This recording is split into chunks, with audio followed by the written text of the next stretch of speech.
Alright guys, I got the brand new Distortus Rex figure. This thing is absolutely ginormous. If you think the Spino is big, then this thing is absolutely bigger. It's like massive. Anyway, so this thing is very, very good. I'd say it's worth the 55 bucks. But then again, I'd say it's not, because 55 bucks. I'm broke now anyway, because I bought the Spino and this. That was 100 bucks. Anyway, other than that, you guys have seen a million toy reviews on it. So I'm just going to make this quick. You press the button back here on the tail. He bites. I currently have it on off mode. Let me turn it back on. Press the button right here. Shakes and roars. I've seen many people compare, say it's like in pain, which honestly, that's a valid reason. That's really cool. I like the idea, yeah. It might actually be in pain.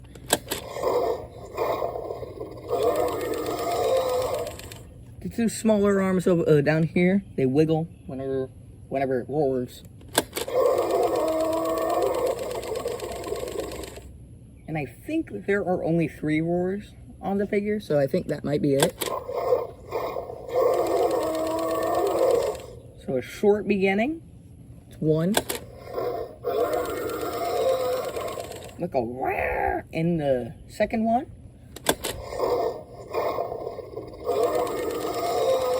A growl then roar, and if this next one is a short beginning, then that means there's only 3 sounds.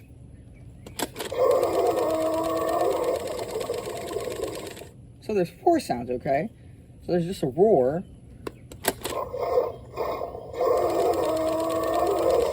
So there are 4 sounds the D-Rex has. That's good to know. Now, other than the roaring action feature, it also has this feature where it can hit with his arm. This arm actually lifts up when you do it, so it like hits.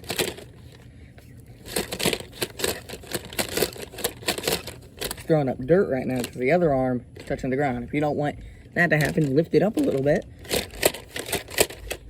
The arm also has a hinge here, so it doesn't hit the ground as well. So you just do that. You can do it both ways. So basically, this thing is really good for like playing around with. Kids will absolutely love this thing without a doubt. Now, I'm going to be talking about what I think of it in the movie. Honestly, I love it.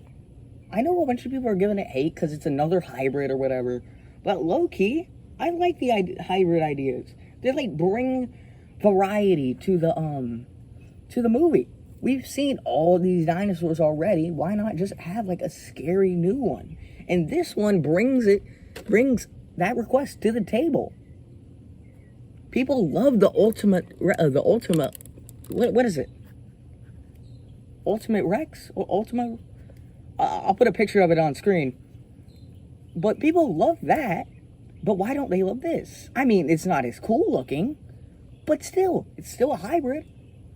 Come on, guys. It's going to be in the movie, whether you like it or not. I honestly love this design. It reminds me of a xenomorph, narwhal, even though without the thing, a beluga whale. I just really do like it. Other than that, I just think this figure is really good for like playability and just having in your collection. If you have the money, I'd say go for it. Buy this thing. It's really nicely made. The plastic is a little cheap though, as you can hear. It's that cheap plastic that Mattel keeps using. But I think it's worth it. But one issue I have with this figure that I've seen no one else talk about. This foot right here has 2 toes and 1 small arm. Well, this claw has 3 toes and no small hand. See, look. Do you see it? This finger right here is a lot smaller than this one. Maybe it's a factory error. I honestly don't know, but it might be how it is in the movie. And I was not expecting this color scheme either. I don't think any of us were. But other than that, I'll go to the size comparisons. Here's the figure compared to the Camouflage Indominus Rex, which you all know in my Dinosaur Island as Slicer. The D-Rex is about the same height as it, if not a lot bigger. I do love this Indominus. But compared to this, I just say it blows it out the park. Call me crazy. I don't really care. But the Indominus does have a lot bigger tail. It's more proportionate to the movie version. The sculpt is very, very nice. But I really love this one. I don't know why. Something about it. Here it is compared to the 93 Classic Red Rex. Bloodtooth is a lot shorter than the D-Rex. And honestly, I'd say this works for the movie. It's bigger than a T-Rex. So, yeah, I think it works. And here it is compared to the brand new Jurassic World Rebirth Spinosaurus. The Spino's sail is what's making it taller. But other than that, the head is way lower than I would think it would be compared to this one. But other than that, these figures are amazing. And I think Hazel... Yes, say hi to Hazel, guys. Remember, Hazel is not for sale, and she's an unknown dog. Other than all the glazing I've been doing to the D-Rex, I really think this figure is nice. And from a kid standpoint, I would kill for this thing. I really do love the figure. The paint isn't the best, but that makes up for the playability. That's what I really care about. So I have to give this guy a 9.5 of 10.